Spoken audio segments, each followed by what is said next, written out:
سلامونه وخت مو په خیر. شبنم وزریم د زیرو نیوز سرویس سپورتي خبرونو ته راغلاست. یکشنبه د 1404 هجري لمریز کال د لړم 18 او د 2015 زیږدیز کال د نومبر 9 ده. مننه چې له موږ سره یاست. موږ پاڼې هرومرو خوښې کړئ. هانګ په 5 ویکټو لوبه وګټله. د افغانستان لوبډله ونتوانېده چې په خپل وروستي لوبه کې هدف وساتي او هانګ د پلیج نیمه پای لوبه 2 د 5 ویکټو په توپیر وګټله. د کندوز ولایت په قلیزال ولسوالۍ کې د شپېتو چاپندازانو ترمنځ د وزلوبې سیالۍ ترسره شوې. د یادو سیالیو په پای کې الیاس پهلوان اعلان شوی اخراللاق د حلال تر دایرې ورسوه او د ډلې ګټونکی شو.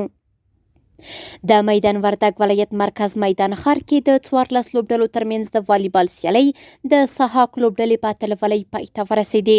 د یادو سیالیو پایلوبه کې سحاق لوبډلې د 2-1 میدان په توپیر خپلې سیالۍ اتفاق لوبډلې ته ماتې ورکړه او اتلولي یې وګټله.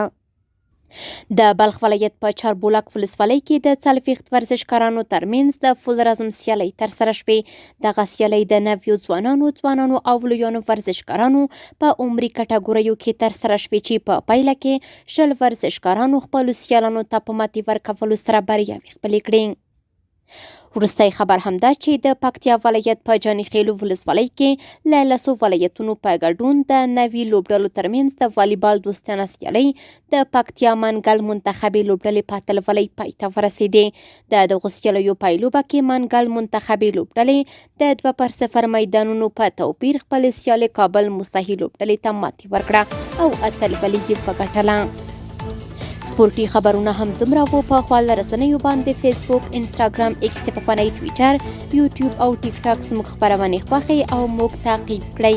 آدرس یې 0 نیوز 24 تر سبانۍ خپرونې د الله پامان.